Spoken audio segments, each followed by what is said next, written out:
Good evening. How's everybody doing? Did you recognize which band that was singing Avinu Malkeinu that we normally associate very serious with the Rosh Hashanah Yom Kippur liturgy? That was Fish.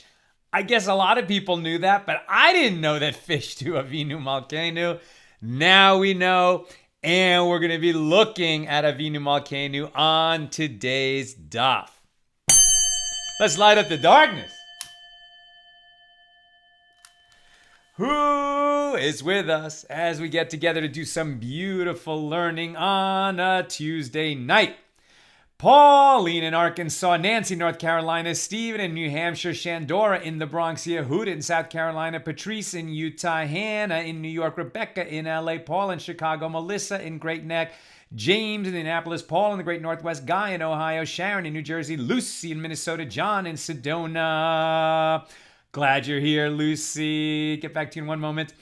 John in Sedona, Paula says shalom. John in Maine, Gwen in Michigan, Bill in mid-Missouri, Paula. Love those tunes. Love it.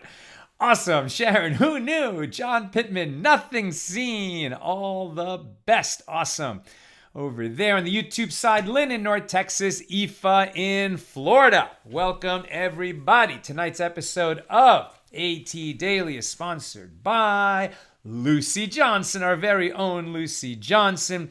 Beautiful dedication in honor of Sal and Nina, in gratefulness for their faithful teaching and for the joy and hope they bring, and in memory of my nephew Chris Ram, who, had he had the chance, would have enjoyed their teaching too. Such a beautiful dedication. Lucy, may Chris's neshama have a great, great elevation in the world of souls, and may you and all your loved ones be showered in blessings, and we all say amen. More awesome stories of the sages are ahead of us tonight. Where are we holding? This is Daf Kaf Hey, page 25 here in Tractate Tainus, the 10th volume of the Talmud. We're in chapter 3, generally speaking about what kinds of calamities trigger the public fast in ancient Israel. We had lots of beautiful digressions, stories of the sages, some of whom lived incredibly impoverished lives, lives of extreme poverty. Their entire focus is on their ruchnius, their spirituality. They think of this world as the green room, the waiting room for the real world, the eternal life of the world to come. And with that kind of a focus, they just want to spend as much time during this life focused on, the good deeds, the spiritual deeds that you can take with you into the next world. And we'll be hearing about that today. Quick reminder, it's our annual campaign. Donate.accidentaltalmudist.org. Help us build the AT app so we're no longer subject to the whims and algorithms and glitches of social media. Of course, we'll keep broadcasting on Facebook and YouTube, but it'll be so cool to have our own app. All kinds of content available there. Of course, we're going to have commenting available so that we can keep having the interaction during this class and all the events that we do live. But really wonderful things to come. We have big plans for the app. Help us build it. It's expensive to build an app. Dig deep this year. Donate.accidentaltalmudist.org. Let's get into today's page. We start at the bottom of 24b. The Gemara continues to discuss the righteous Rabbi Hanina ben Dosa and the wonders he performed. Rav Yehuda said, each and every day, a bas kol, a divine voice, emerges from Mount Horeb and says, the entire world is sustained by the merit of my son, Hanina ben Dosa. And yet, for Hanina, my son, a kav of carobs, a very small amount of inferior food, is sufficient to sustain him for an entire week, from one Shabbos Eve to the next Shabbos Eve.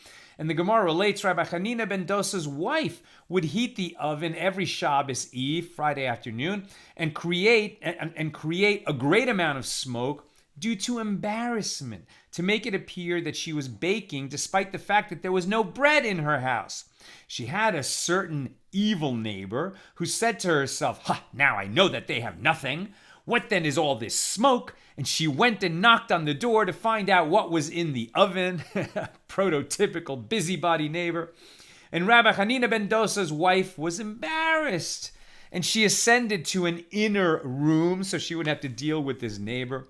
A miracle was performed for Rabbi Hanina ben Dosa's wife, as her neighbor saw the oven filled with bread and the kneading basin filled with dough. And she said to Rabbi Hanina's wife, calling her by name, so-and-so, bring a shovel as your bread is burning. A shovel, like I guess, a big kind of spatula to, as we've talked about before, the way they bake bread in those ovens, those clay ovens, is they stuck the dough to the side of the oven. So to unstick the dough. So-and-so, bring the shovel, your bread is burning. She said to her neighbor, "Yes, that's why I went inside, for that very purpose, to get the shovel." And Atana, a rabbi of the Mishna, taught she too had entered the inner room to bring a shovel because she was accustomed to miracles and anticipated that one would occur to spare her embarrassment. And the Gemara further relates, Rabbi Hanina's wife said to him, "Until when will we continue to suffer this poverty?" And he said to her, "What can we do?" And she responded, "Pray for mercy, that something will be given to you from heaven." He prayed for mercy, and something like the palm of a hand emerged and gave him one leg of a golden table. Can you imagine a leg of a table made out of solid gold? How valuable that would be for poor people. That night, his wife saw in a dream that in the future, i.e. in the world to come, the righteous will eat at a golden table that has 3 legs, but she will be eating on a table that only has 2 legs. And when she told her husband this story, he said to her, "Are you content that everyone will eat at a complete table and we will eat at a defective table?" And she said to him, "But what can we do?" "Pray for mercy, that the leg of the golden table should be taken from you." He prayed for mercy, and it was taken from him. And a Tana taught in a Baraisa, the last miracle was greater than the first, as it is learned as a tradition that heaven gives but does not take back. So it was like they prayed that they should have some material, abundance in this world rather than wait for their reward in the next world. And then she realized that for people like them, saints like them, okay, they could wait. But once heaven gives, it doesn't take back. But in their case, they're so saintly, heaven even took it back, so their full reward would be waiting for them in the next world. And the Gemara relates that one Shabbos evening, Rabbi Hanina ben Dosa saw that his daughter was sad. And he said to her, "My daughter, why are you sad?" And she said to him, "I confused a vessel of vinegar for a vessel of oil, and I lit the Shabbos lamp with vinegar. Soon the lamp will be extinguished and we will be left in the dark." He said to her, "My daughter, what are you concerned about? He who said to the oil that it should burn can say to the vinegar that it should burn." Atana taught, the lamp burned continuously the entire day until they brought from it light for Havdalah, meaning the vinegar lamp burned all through Shabbos. It was a little miracle, a private miracle performed for the family of Rabbi Hanina ben Dosa. It is also told Rabbi Hanina ben Dosa had some goats, and his neighbors said to him, "Your goats are damaging our property by eating in our fields." And he said to them, "If they are causing damage, let them be eaten by bears. But if they are not eating your property, let each of them this evening bring a bear impaled between its horns." That evening, each one of the goats brought in a bear impaled between his horns. Rabbi Hanina ben Dosa had a certain neighbor who was building a house, but the ceiling beams were not long enough to reach from one wall to the other. She came before Rabbi Hanina ben Dosa and said to him, "I built my house, but my ceiling beams do not reach the walls." He said to her, "What is your name?" She said to him, "My name is Iku." He said, "If so, Iku," right, in Hebrew, Iku, "may your beams reach your walls." Atana taught the beams were lengthened to such an extent that they not only reached the walls, But they continued until they jutted out a cubit from this side and a cubit from that side. And some say that they extended with segments, senefin, adding new walls at both ends of the beams. And it is taught in a Baraisa that the sage Palaimo says, I saw that house, and its beams jutted out a cubit on this side and a cubit on that side. And they said to me, this is the house that Rabbi Hanina ben Dosa roofed by means of his prayer. And the Gemara asks a question about one of the details of the story. And Rabbi Hanina ben Dosa, from where did he have goats? It's not that we question, wow, it's amazing, these miracles, tell me more about these miracles. But rather, how come he had goats? And why is it a question? Because goats were problematic in ancient Israel. From where did he have goats? Wasn't he poor, as stated above? And furthermore, the sages have said one may not raise small domesticated animals in Eretz Yisrael, in ancient Israel, as they destroy the fields and property of others. And to be neighborly, we don't have those animals, or they didn't have them then. It was permitted for Jews to own small domesticated animals outside of the land of Israel, or even within the desert of Israel, but not in the populated areas of ancient Israel. And it prohibited because they destroy the fields and property of others. How then could Rabbi Hanina ben Dosa raise goats? And Rav Pinchas said that this is how it came to pass. An incident occurred in which a certain man passed by the entrance of Rabbi Hanina's house, and he left chickens there. And Rabbi Hanina ben Dosa's wife found them and cared for them. Right, so this is an example of fulfilling the mitzvah of finding lost property and guarding over it until the owner should come by so you can return the lost property. It's a mitzvah to return lost property to the person who lost it.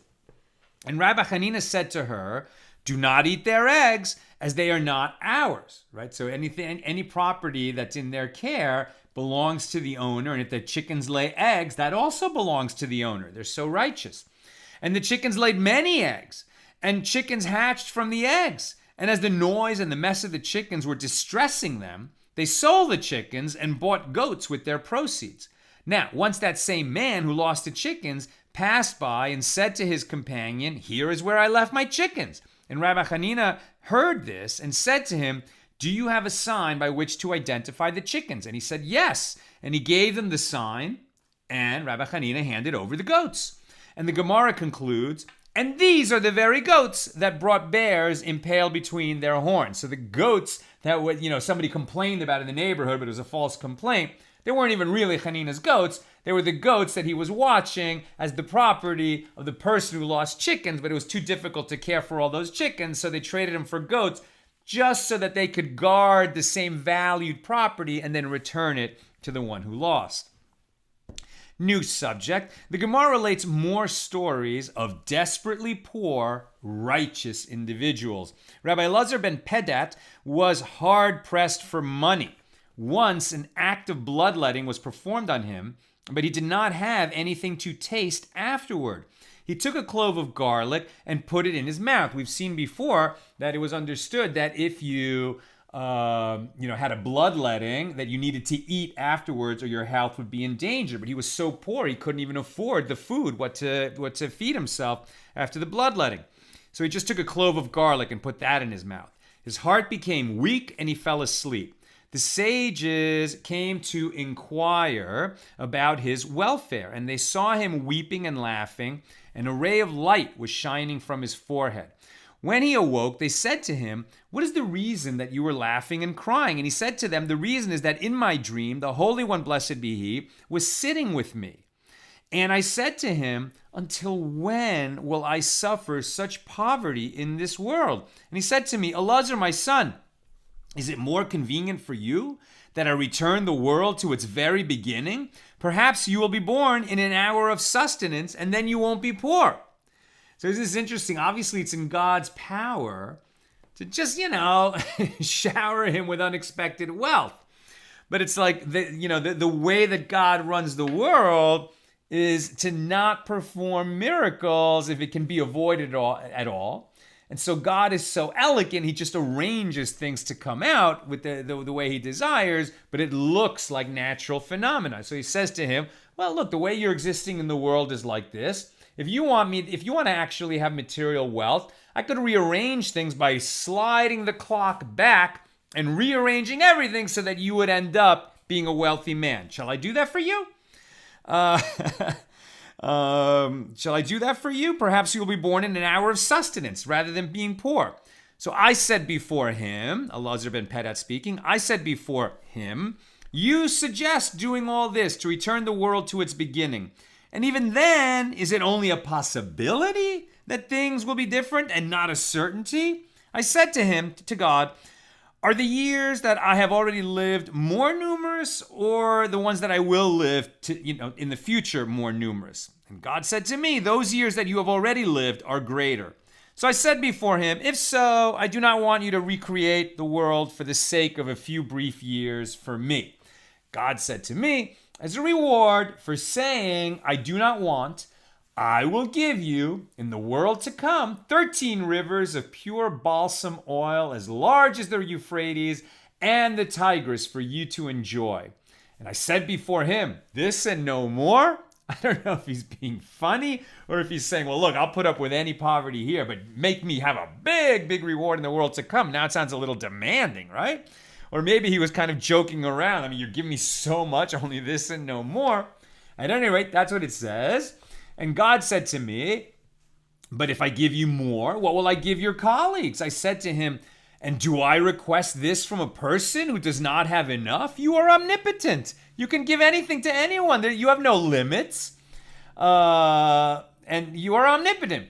And so God playfully snapped his finger, askutla, on my forehead and said to me, Eliezer, my son, my arrows I cast upon you, my arrows. And this touch caused the ray of light to shine from his forehead. Now, about this conversation, Rav Steinsaltz comments, some commentaries read this as a question, right? Eliezer, my son, my arrows that I cast upon you. So that some commentaries read this as a question, an expression of God's dissatisfaction with Rabbi Eliezer ben Pedat's repeated request for additional rewards. I.e., is it your desire that I should shoot my arrows at you? Would you like me to curse you instead of reward you? Others interpret it as a blessing, taking the word girai, my arrows, to mean converts, geirim. And God promised Rabbi Eliezer that he would receive his reward in the future when converts would come to him to learn from him. And alternatively, another interpretation, this response is an expression of joy and amusement, like an adult's reaction when a child answers a question with sharp wit. You're so sharp. These are my sharp arrows for you. And the Gemara returns to the topic of fasting for rain. Rabbi Chama bar Chanina decreed a fast, but rain did not come. They said to him, didn't Rabbi Yehoshua ben Levi decree a fast and the rain came? Right, like this is what he needs. Okay, I'm trying to bring rain to the community, and they're reminding him that, well, other sages could bring rain. What's wrong with you? So they said, Rabbi Yehoshua ben Levi decreed a fast, and the rain came. He said to them, this is I. This is a son of a Levite, i.e., we are two different people of unequal stature. I do not have the same merit as Yehoshua ben Levi. And they said to him, well, let us come and focus our minds. Perhaps the hearts of the members of the community will break and rain will come. They prayed for mercy, right? All as a group, not just relying on him, but the rain did not come. Rabbi Chama bar Chanina said to them, are you content that rain should come on our account through our merit? And they said to him, yes. And he said, skies, cover your face with clouds. But the sky was not covered with clouds. And he said in rebuke, how impudent is the face of the sky to ignore me. And the sky became covered with clouds, and the rain came. I think he could only have spoken like that because he was invoking the merit of the community. I'm going to go on. And the Gemara relates a similar story. Levi decreed a fast, but rain did not come. And he said before God, Master of the universe, you have ascended and sat up high, and you do not have mercy upon your children. The rain came. But as a punishment for his harsh statement toward God, Levi became lame. Consequently, Rav Eliezer said, a person should never cast harsh statements toward God on high. As a great person once cast statements toward God on high, and that person became lame. And that individual was this Levi. Right? So, you might be saying, like for the benefit of the community, you feel like you could be, chutzpahdik toward God. Maybe you can be chutzpahdik to ask things blessings that the community needs. But remember who you're speaking to and speak respectfully. Does it even need to be said? Apparently it does. The Gemara asks, and did this comment of Levi's cause him to become lame? But it is stated that Levi demonstrated kida, a particular type of bowing on one's face that was performed by the high priest. Before Rabbi Yehuda Hanasi, he demonstrated it, and that's when he became lame as a result. And we'll encounter that story in the next tractate in Megillah 22b. And the Gemara explains both this and that caused his lameness. As a punishment for acting improperly, he suffered an injury while he was attempting a difficult physical feat, and so he was vulnerable. And the Gemara relates, Rabbi Akiva bar Luliani heard these clouds saying to one another, let us go and bring water for Ammon and Moab in Transjordan. And he said before God, Master of the universe, when you gave your Torah to the nation Israel, you approached all the nations of the world to see if they would accept the Torah, and they did not accept it. And yet now you are giving them rain? Throw the water here. And the clouds threw the rain in their place in the land of Israel. Since the Gemara has mentioned Rabbi Akiva bar Luliani, it cites a statement in his name. Rabbi Akiva bar Luliani taught, what is the meaning of that which is written? The righteous shall flourish like the palm tree. He shall grow like a cedar in Lebanon. That's Psalm 92:13. If it is stated palm tree, why does it state cedar? And if it is stated cedar, why does it state palm tree? It seems like a mixed metaphor. Why is the righteous compared to one kind of tree and then another kind of tree? What is added by the double comparison? And he explains, were it stated palm tree and it was not stated cedar, I would say that just as in the case of a palm tree, its roots do not replenish themselves when the stump is cut down. And so too, heaven forbid, with regard to a righteous person, his shoots will not replenish themselves, i.e. he will be unable to recover from his misfortune. If he's cut down, something terrible happens to him, he won't be able to regenerate. So he's likened to a cedar tree that even if you cut it off at the trunk, shoots will come out and the tree will continue to grow. Therefore, that person is like a cedar. Conversely, if it was only stated that he's like a cedar and it was not stated palm tree, I would say that just as in the case of a cedar, it does not produce fruit. So too, a righteous man, God forbid, does not produce fruit, i.e., he will have no reward in the world to come. Therefore, it is stated palm tree, and it is also stated cedar. New subject. And do a cedar's shoots really replenish themselves? But isn't it taught in a baraisa with regard to one? I'm sorry, I'm actually going to skip that paragraph because, I'm going to do it. And do a cedar's shoots really replenish themselves? But isn't it taught in a baraisa with regard to one who bought a tree from another to chop it down, who bought a tree from another to chop it down for wood, without acquiring total ownership of the tree, he must lift his axe a handbreadth and chop there so as to allow the tree to grow back. However, in a case where he purchased a large sycamore, he must leave 2 handbreadths. In the case of an untrimmed sycamore, he must leave 3 handbreadths. And in a situation where one bought reeds or grapevines, he may chop only from the first knot and above. In the case of palms or cedars, one may dig down and uproot it, as its shoots will not replenish themselves. So this baraisa indicates that cedars will not grow new shoots after they have been cut down. And the Gemara answers, with what are we dealing with here? with other species of cedars, right? There's multiple species of cedars. Some of them grow back. The ones he's talking about grow back. And this is in accordance with the opinion of Rabbi Bar Huna. As Rabbi Bar Huna said, there are 10 species of cedars. As it is stated, I will plant in the wilderness the cedar, the acacia tree, and the myrtle, and the oil tree. I will set in the desert cypress, the plane tree, and the larch together. Isaiah 41:19. And the 7 species mentioned in this verse are all called cedars, as are 3 additional species. There's 10 trees that can be referred to as a cedar. And the sages taught an incident occurred involving Rabbi Eliezer. Now we're getting into the story that is at the heart of today's daf and why I played Avinu Malkeinu at the top of the show. An incident occurred involving Rabbi Eliezer, who decreed a complete cycle of 13 fasts upon the congregation, but still rain did not fall. At the end of the last fast, the congregation began to exit the synagogue, and he said to them, "Have you prepared graves for yourselves? If rain does not fall, we will all die of hunger." And the people burst into tears, and then the rain fell.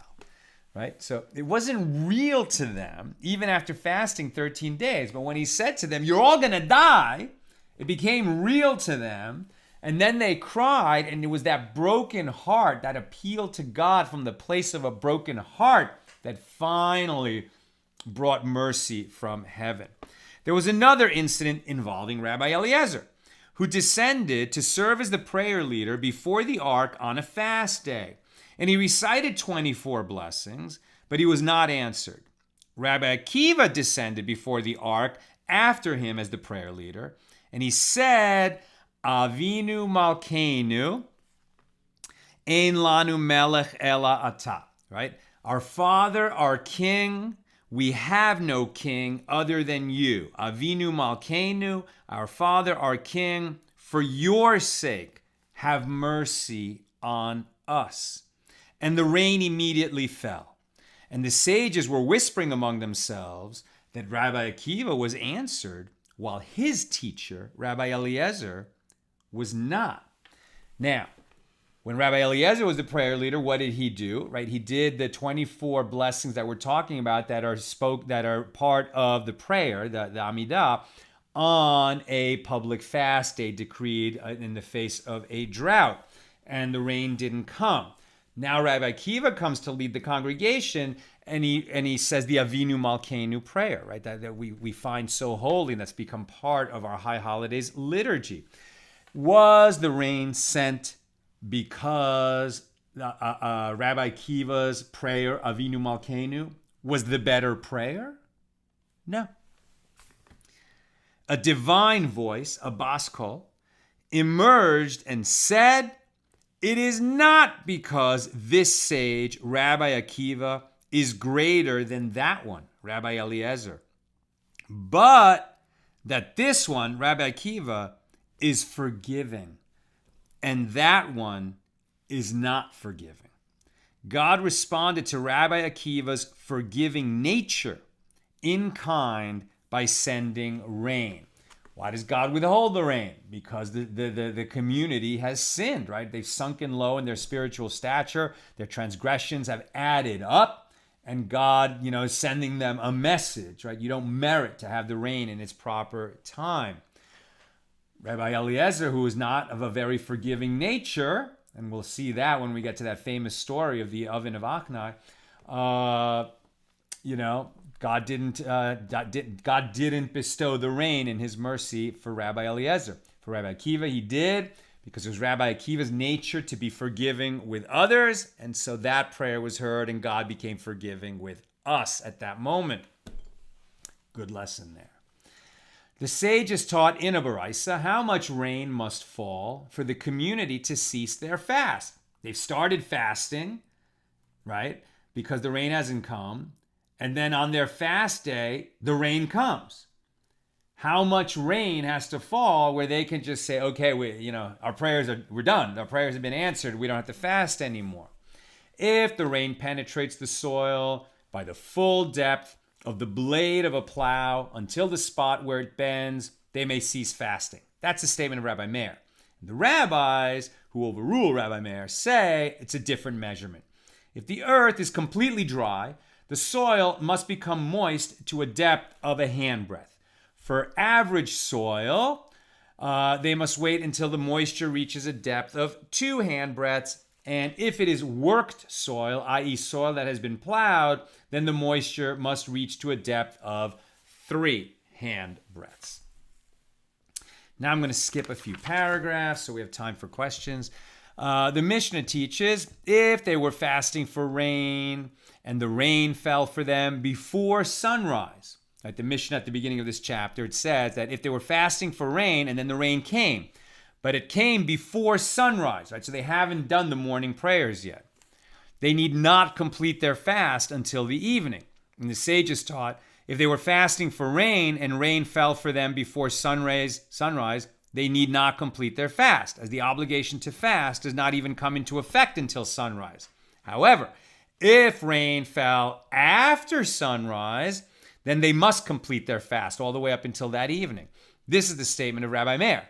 And Rabbi Yehuda says, if the rain fell before midday, they need not complete their fast. However, if the rain doesn't come until after midday, then they must complete their fast. Skipping one paragraph, Rabbi Yehuda Nasiya decreed a fast, and rain fell for them after sunrise, and he thought to complete the fast. But Rabbi Ami said to him that we learn before noon and afternoon, i.e., the law is in accordance with the opinion of Rabbi Yehuda. So Shmuel HaKatan decreed a fast, and rain fell for them before sunrise. And the people thought to say, well, this is a sign of the praiseworthiness of the community. The rain came before sunrise, as we merited the rainfall even before we prayed.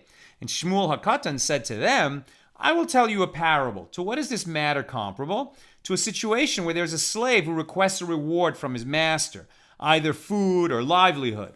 And the master says to his ministers, give him what he asked for, and let me not hear his voice, as I would rather not have to listen to him. Here too, evidently, God has no desire to hear our prayers. Right? We learned elsewhere, why were all the matriarchs barren?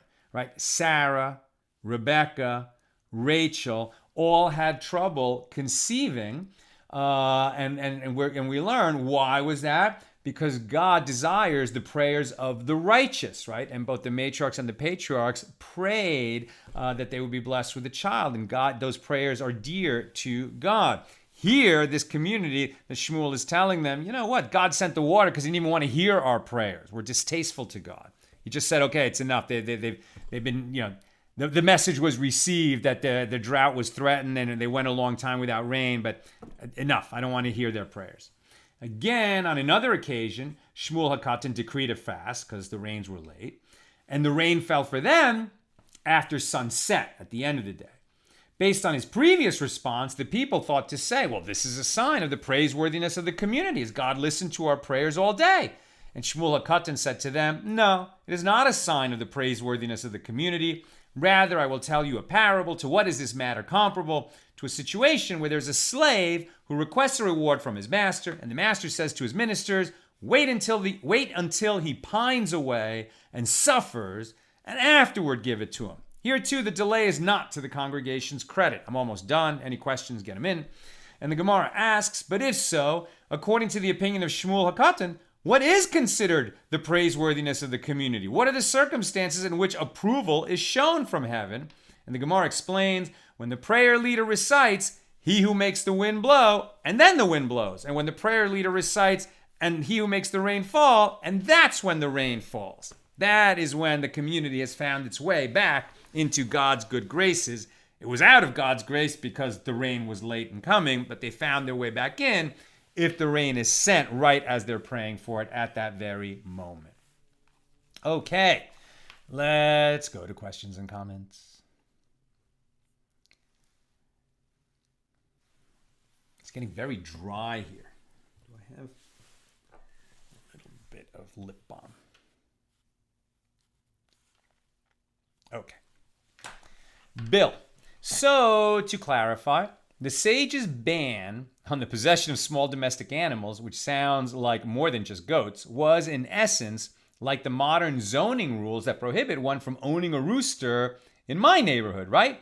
I live in an apartment, so to be fair, I wouldn't have one anyway, but the question stands. Yes, I mean, that's it. It was a rule just based on, it's a public nuisance to have these small domestic animals, in the city zones, as it were. That's what it sounds like to me from what we just read. Sharon, to what benefit is a river of balsam in the world to come? I mean, I think what obviously they're talking with hyperbole there. I don't think he's saying that, well, in the world to come, you'll own a river of balsam and that balsam oil will be so desirable to everyone else in the world to come that you'll have tremendous wealth because you can sell it to them. I think it's just saying, it's like, like a golden river that feels so good and you can float in it and 13 rivers. It's like, an enormous property in paradise for you. That's the feeling that I get. But it's a good question. And Bill, my great-grandfather was a backwoods Pentecostal preacher, and the church was in the back of the house, and he died when I was about 4 or 5. So he never got to give me any particular religious instruction. But I remember one comment he made to an older cousin that I overheard. Quote, "Don't be afraid to talk to God like a member of the family, but remember that he'll answer in the tone you ask him." Very good. Love it. That is a great wisdom from your grandfather. Very, very good.